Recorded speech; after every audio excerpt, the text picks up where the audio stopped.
अगस्त 1947। Madras presidency, Tamil Nadu. विशिष्ट लोगों का एक समूह अपने जीवन काल की एक ऐतिहासिक यात्रा की तैयारी कर रहा था। उन्हें एक महत्वपूर्ण कार्य संपन्न करने के लिए आमंत्रित किया गया था।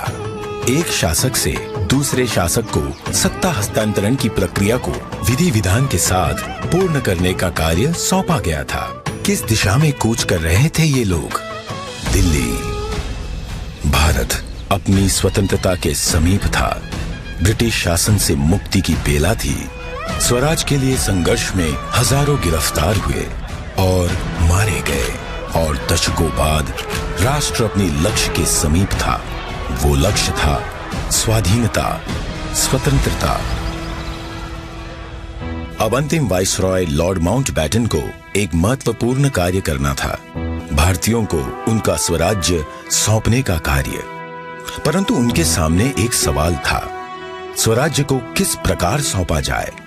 ऐसे में हाथ मिलाने की रस्म शायद ही काम आए। तो इस गौरवशाली क्षण के प्रतीक के रूप में कौन सी रस्म अपनाई जाए? उन्होंने पंडित जवाहरलाल नेहरू के सामने अपना ये सवाल रखा। यह एक उचित सवाल था जिसके बारे में विचार विमर्श की आवश्यकता थी। नेहरू जी ने यह प्रश्न जाने माने स्वतंत्रता सेनानी श्री सी राजगोपालाचारी के सामने रखा, जिन्हें राजा जी के नाम से जाना जाता था। वे तमिलनाडु से थे। नेहरू राजा जी की विद्वता और भारतीय परंपराओं और सभ्यताओं पर उनके ज्ञान का सम्मान करते थे। राजा जी को इसका समाधान भारत के गौरवशाली अतीत में मिला। तमिलनाडु के चोला साम्राज्य में, जो भारत के प्राचीनतम और दीर्घकाल तक चलने वाले साम्राज्यों में से एक था, एक चोला सम्राट से दूसरे सम्राट को सत्ता का हस्तांतरण नीति परायणता के प्रतीक अर्थात सेंगोल सौंप कर किया जाता था। भगवान शिव के आशीर्वाद का आवाहन करते हुए उस समय के महंत द्वारा सेंगोल को आशीष प्राप्त होता था। क्योंकि चोला शिव के प्रबल भक्त थे, उनके द्वारा स्थापित हजारों वर्ष पुराने मंदिरों में आज भी पूजा की जाती है। राजा जी ने इसी परंपरा और समारोह के आयोजन की सलाह दी, जिसे नेहरू जी ने स्वीकार किया। राजा जी ने बिना समय गवाए इस समारोह के लिए प्रमुख धार्मिक मठ या आश्रम तिरुवावड़दुराई आदीनम से संपर्क किया, जिसे 5 सदियों पहले स्थापित किया गया था, और ये तब से चोला भूमि के केंद्र में स्थित है और आज तक कार्यरत है।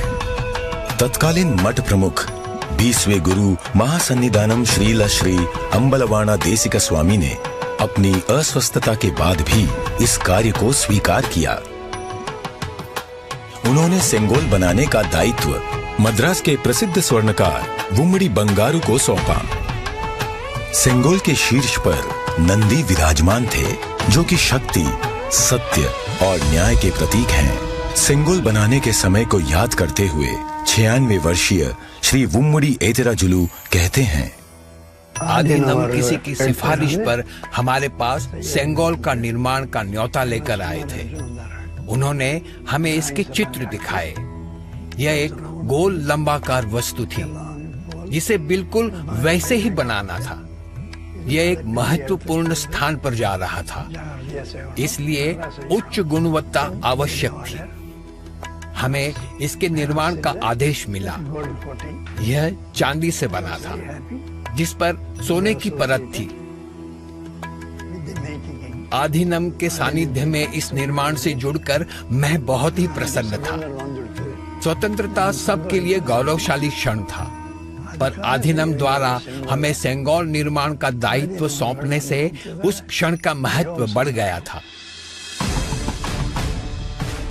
परम पावन मठ प्रमुख ने उप प्रमुख श्रील श्री कुमारस्वामी तंबिरान, आदिनम के ओदुवार विशेष गायक माणिक्यम और नादस्वर विद्वान TN राजरत्नम पिल्लई को आयोजन संपन्न कराने का दायित्व सौंपा।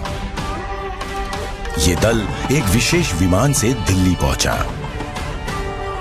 14 अगस्त 1947 की रात्रि को श्रील श्री कुमारस्वामी तंबिरान ने रीतिनुसार सेंगोल को लॉर्ड माउंटबेटन को सुपुर्द किया।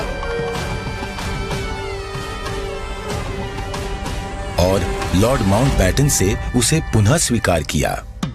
तत्पश्चात सेंगोल पर पवित्र जल छिड़का गया। शोभा यात्रा के रूप में इसे पंडित जवाहरलाल नेहरू के पास ले जाया गया। इस अवसर पर ओदुवार ने तमिल संत तिरुज्ञान संबंदर द्वारा रचित कोलर पदिगम से श्लोकों का पठन किया। महंत ने नेहरू जी को पीतांबर पहनाते हुए उन्हें रीतिनुसार सेंगोल सौंपा।